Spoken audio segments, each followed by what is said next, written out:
Hello and welcome. In 385 BC, Aristotle started to look at what made speakers great. He was surrounded by incredible orators, and he wanted to know why some were really, really good and some were just average. And he discovered that there was a relationship between the speaker and the topic, the thing that they were talking about. He discovered there was a relationship between the speaker and the audience. They may know each other, they may not know each other. He also discovered there was a relationship between the audience and the topic. And the really, really good speakers were great at moving the relationship on in all three areas. He also discovered that every good speech has three fundamental building blocks: pathos, logos, and ethos. Pathos is all about the emotional content, so the humanity of the speech. Logos is all about the logic. Does it make sense from the beginning of your argument to the end of your argument? Is it evidenced? And then ethos. Ethos is really about credibility, and he looked at it in two ways. Lived in credibility, so do you say and do the things you promised that you would do? And credibility in the moment. So how you walk onto that stage, how you hold the audience, how you stay in touch with your topic and with where the audience is in relationship to your topic. Now, he did that in 385 BC.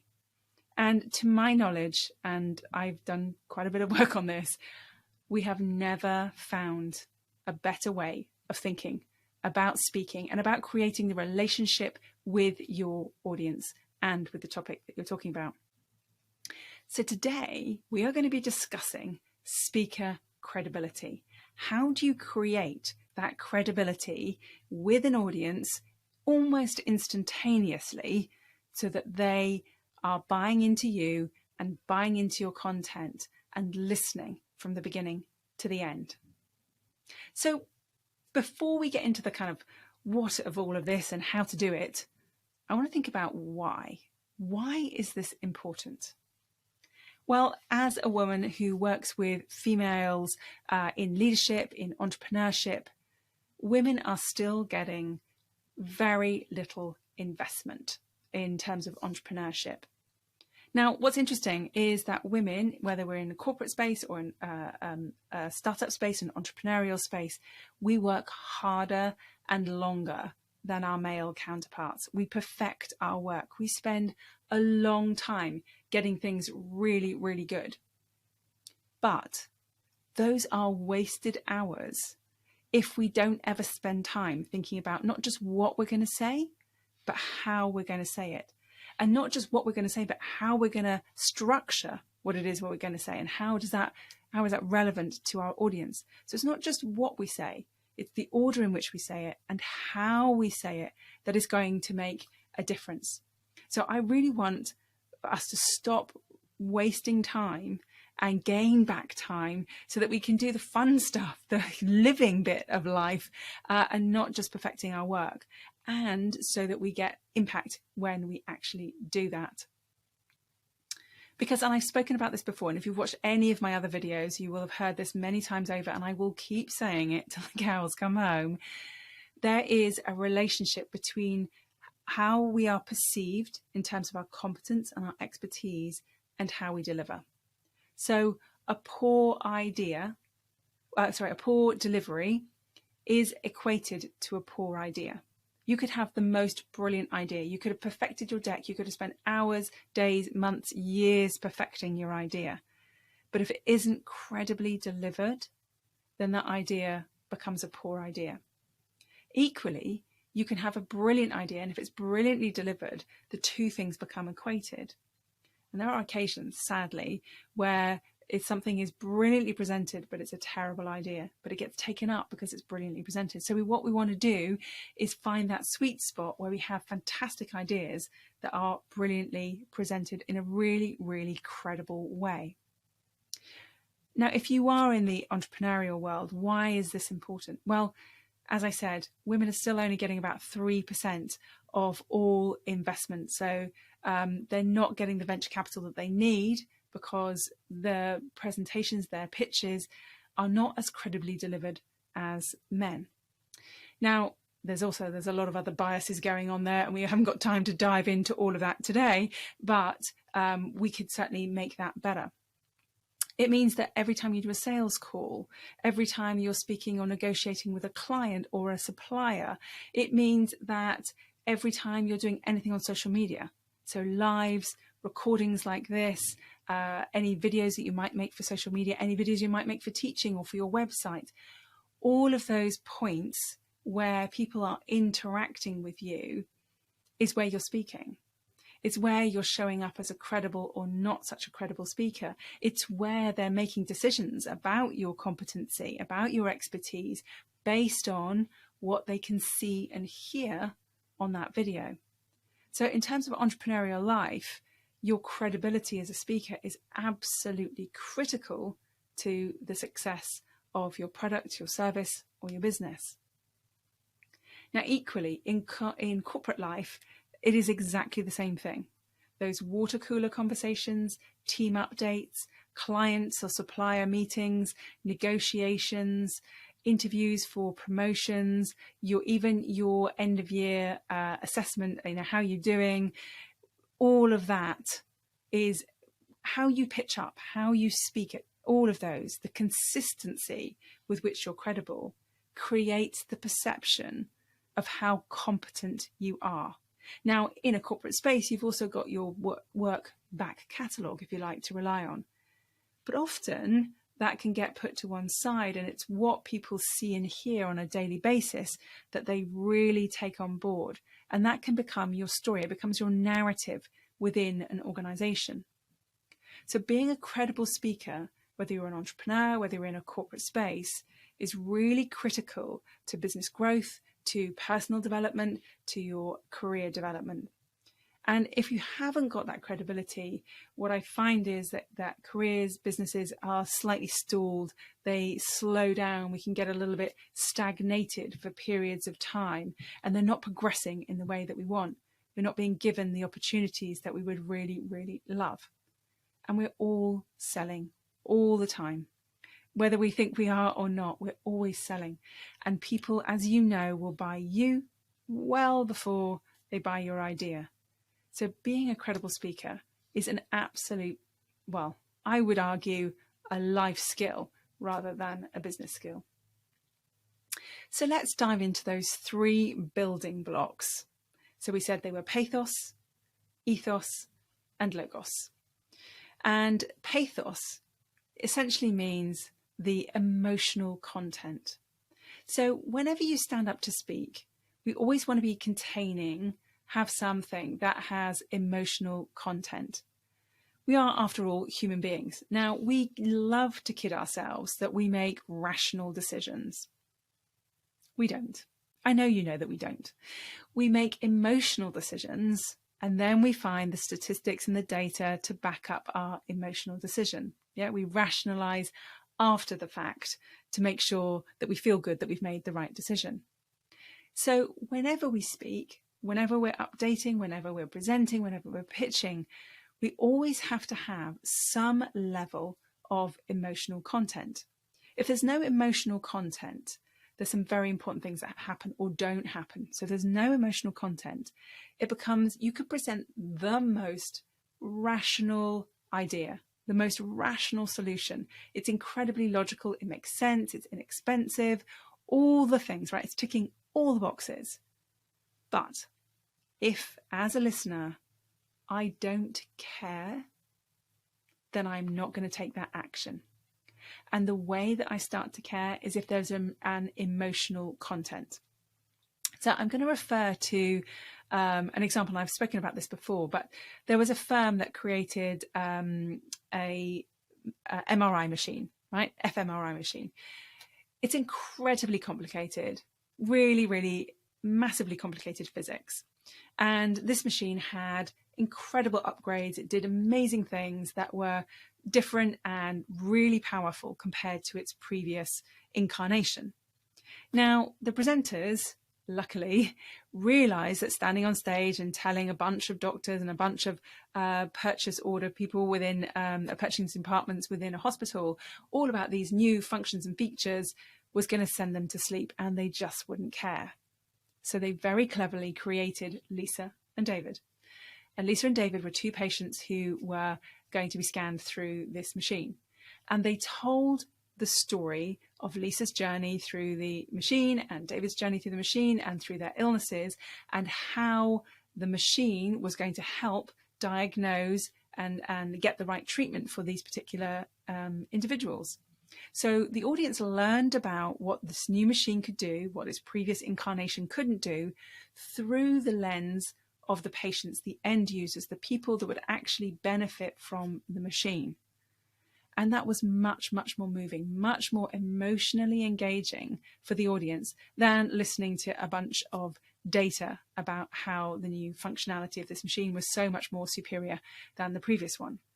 It was also so much more memorable because you could go away and think about and remember Lisa and David and their stories than you could think about the data. You wouldn't remember that when you left the room. You'd just be thinking about the price, almost certainly, not cheap machines. So we want emotional content, and that can come in the form of stories like Lisa and David. It can come in the form of anecdotes or testimonials. It can come in the form of sensory language. So what do I mean by sensory language? So I could say something like, last Tuesday, I took my daughter to school. Or I could say, it was Tuesday. The rain was coming down in buckets. It was freezing, and we both realised that our waterproof coats were no longer waterproof. So you can see that by using that sensory language, you've got a much more visceral sense of time and place. So the more sensory language we can put into our content, the more it becomes alive in the minds of our listeners. So we really want to be making sure that we have stories, emotional content, sensory language, to make sure that it feels very human to the other person. You can also do two other things. One, you can use humour. And I'm going to caveat here, not jokes. Unless you're a stand-up comedian, please don't use jokes. They don't work. You can use humour though.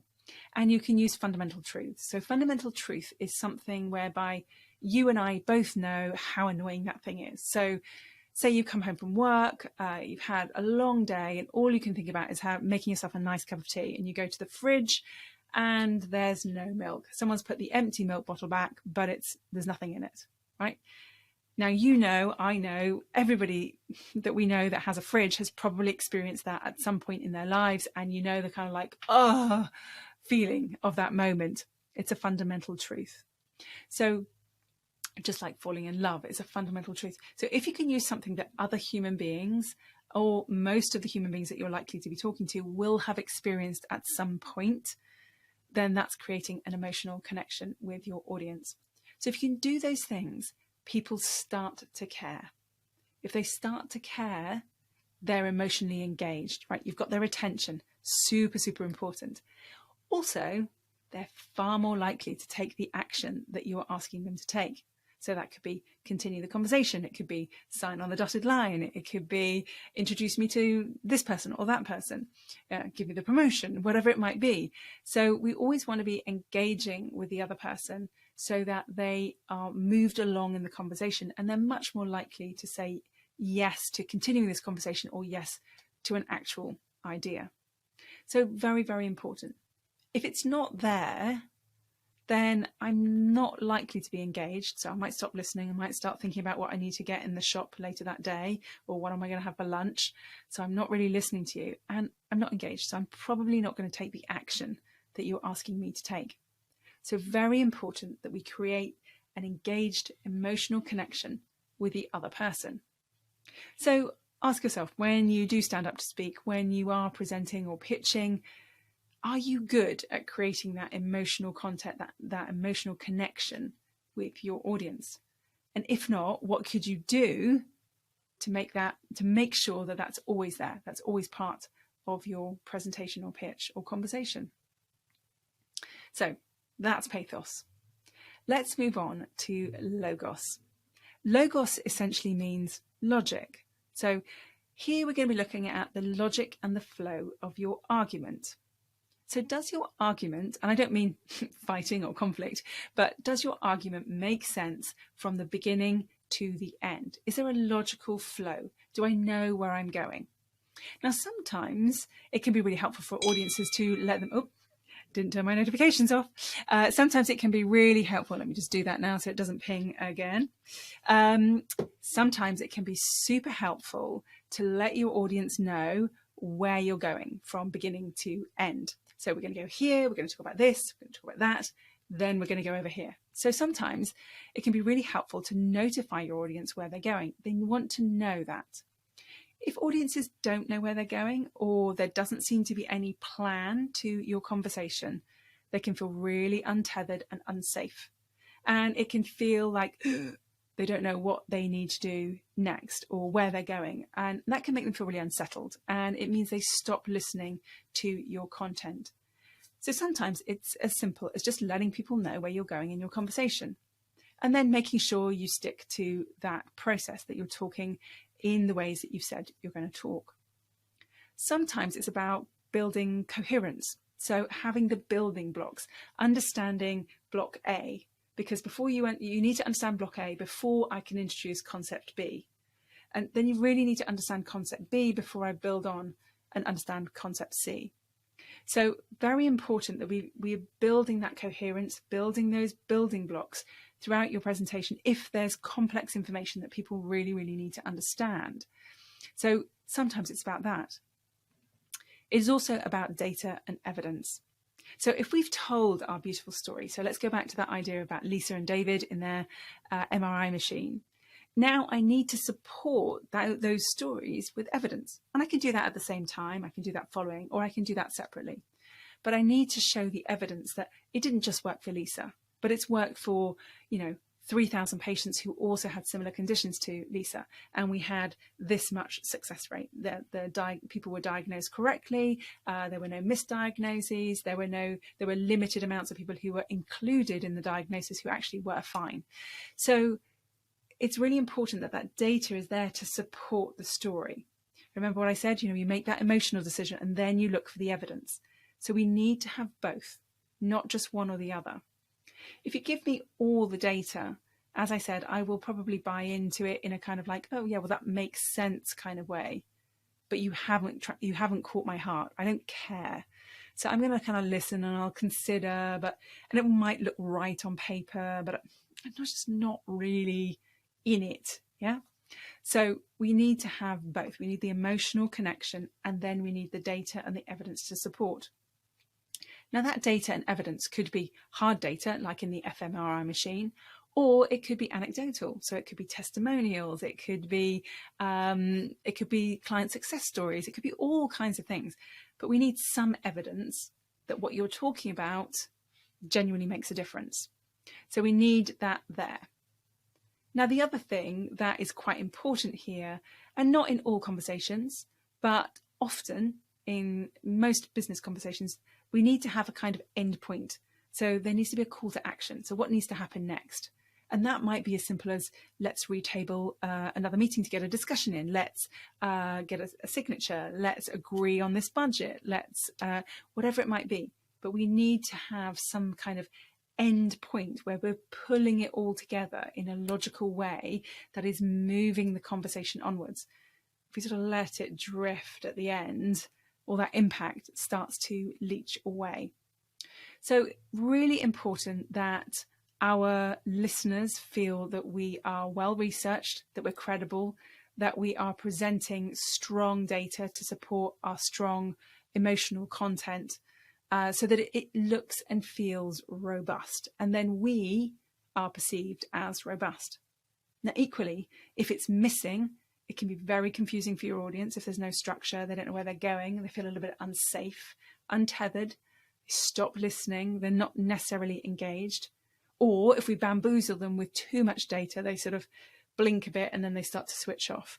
Either way, we've lost our audience. So we really want to be making sure that we keep them with us with the right balance of emotional content and data and logical argument to support our ideas. So those are two of the main building blocks. Now, the third one is absolutely critical. And I would say that most people do think in some ways about those first two blocks. And then they perfect their decks. They think about what they're going to say. This next bit, this third block, I would say is the block that gets missed the most. This is how we're going to say it. So this is really about credibility. It's the ethos bit of the triangle. Now, Aristotle thought about this in two ways. He thought about lived in ethos, so lived in credibility, and ethos in the moment, so credibility in the moment. So ethos, lived in ethos, is really about, are you credible in life? So do you do the things that you say you're going to do? Are you a truthful person? Do you live by your morals? Do you walk your own talk?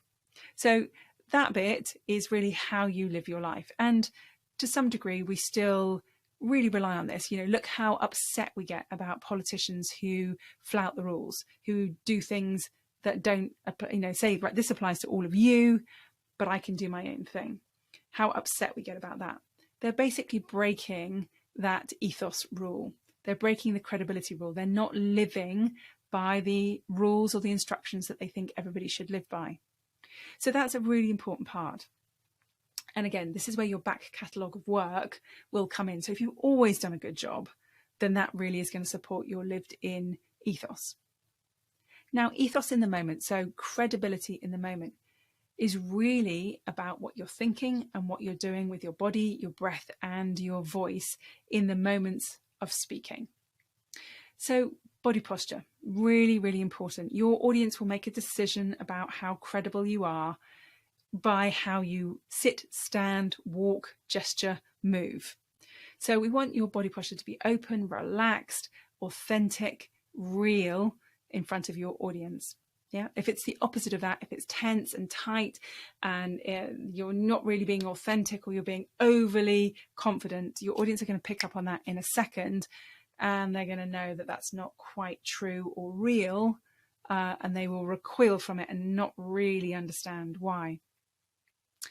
Now, the second thing is that your breathing needs to be really deep and relaxed. So when we get nervous or anxious and speaking at team meetings, in public, and doing pitches, when the stakes are a bit higher, our breathing can get a bit up here, so it can move up into our chest. Now, the moment that we start doing that, we look nervous to our audience. Our audience starts to feel nervous on our behalf. So we really want to make sure that the breathing is low in the body, centered. It helps us think more clearly, gets blood and oxygen to the brain, which we definitely need. So by standing well and breathing deeply, our audience go, oh, okay, I can trust this person. They're okay. They know what they're talking about. And then we start to move into things like gesture and tone of voice. So as we've said in other videos, go watch, there's a great video on what to do with your hands when you're speaking.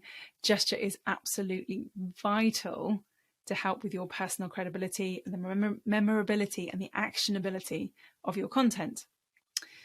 And equally, tone of voice is ever so important. So if I raise my voice and I disembody my voice, it now sounds like it's coming out of my head. So I still know as much as I did a second ago, I just don't sound like I do now. So if I relax and let my voice drop back down into my body, so now it's what we would call an embodied voice, I suddenly sound like I really know what I'm talking about, or at least I hope I do. So I sound like I know what I'm talking about. My voice is coming out of my body. It's easier to hear, listen to, and respond to without feeling a little bit stressed or uptight. So we want to make sure that the vocal quality is really powerful, really impactful, and genuinely your voice. Okay. Now, intonation is ever so important. So that's the sort of up and downness of your voice. So if I continue to do the rest of this video without any up and downness, you're going to get pretty bored within a sentence or two. So we really need to feel the passion, the energy, the connection with what we're talking about. And if we don't feel that, we're going to get pretty bored pretty quickly. And then finally, pace and pause. So if you stand up on the stage and you rush and there's no pauses and we keep going really, really fast, so my pace is way too fast and there's no pausing. And so it's really, really hard for you now to get a grip on my content. It's really hard for me to get a sentence out fluently. So I don't look or sound credible or in control of my material when I'm speaking too fast. and there's no pauses. And if I don't pause, I can't breathe, no blood, no oxygen, thoughts get muddled. So all of those things together, how we stand, how we breathe, how we gesture, the tonality of our voice, the intonation of our voice, our pausing and our pacing are all really important to how credible we sound as a speaker. And when we can manipulate those things purposefully, intentionally, then we can create incredible presentations and pitches and stories and updates in whatever ways you speak to your audiences that are really, really impactful. But if we don't know what all those elements are, and we don't know how to manipulate them and use them to our benefit to make our messages really understandable and memorable to our audience, it's pretty unlikely that they're going to remember what we've said, action what we've said, or perceive us as credible. Now, I love this work. I think it was an incredible thing that Aristotle did. I think it was a complete gift. And like I said, I've never really found a model that emulates this simplicity and this effectiveness. So I took this model and I have created the Speaker Credibility Assessment, because for me, it's really important that you as a speaker know where you are. It's a bit like having a map. you know, unless you've got a map, you don't know where you've been, you don't know where you're going. You really need to know where you are. Now, one of the reasons that I created this Speaker Credibility Assessment is because over the years, I've had many people come to me saying, oh, I'm a terrible speaker. I'm awful at this and I hate presenting and I get so anxious and so nervous and everybody can see it. And they tell me a laundry list of things that they're rubbish at when it comes to speaking. And in my experience, when I listen to them speak, there's usually an equally long laundry list of all the things that they're doing brilliantly. It's just they're stuck in that moment of not being able to see the good stuff. They can only see the bad stuff when they look at themselves. So one of the reasons I created this was to be able to tell people, look, you're already doing this brilliantly. You've got a beautifully warm tone of voice.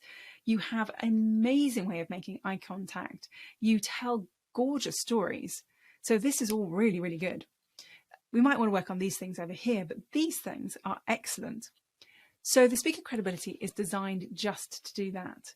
It's designed to show you what you're already doing really, really well. And I promise you, even if you think you don't feel like you're a great speaker, there will be things that you're doing really well that your audience will appreciate.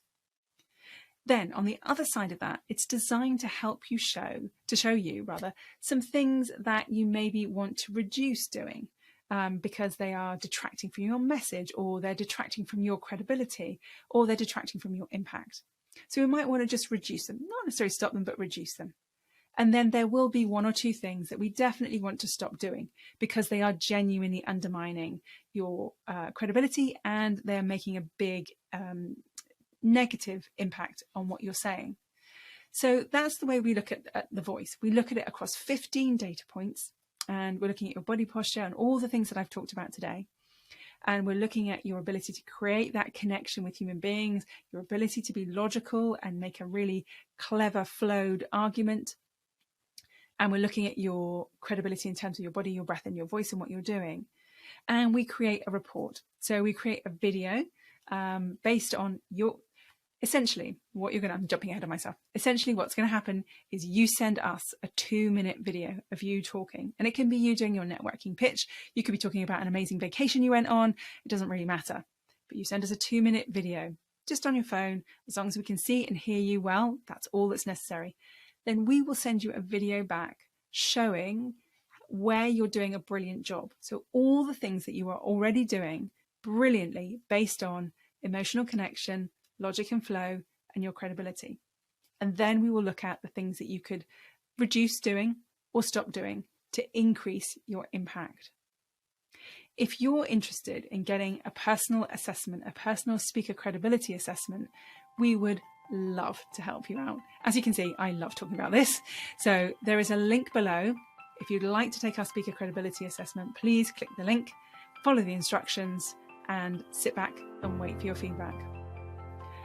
If not, I hope you found today really, really helpful. So the next time you're preparing a presentation, I really want you to think about emotional connection, logic and flow, and how you're going to tell your audience the story. How are you going to be? How are you going to support the message that you're giving? Take care, and we will speak very soon. Bye for now.